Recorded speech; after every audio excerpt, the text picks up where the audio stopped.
दादा धध के आ गया तू जब जब सौटेलो मन माने नहीं तू जब जब हटेलो देख कम सिंह जवानी जैन चल जाएगा।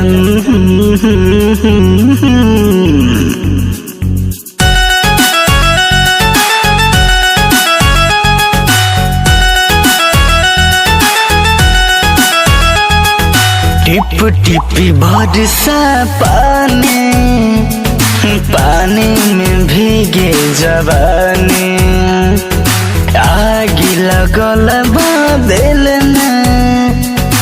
आके तू काटला न काटला जाने रहने तोहरा से कहताने देख कम सिंह जवानी जैन चल जाएगा।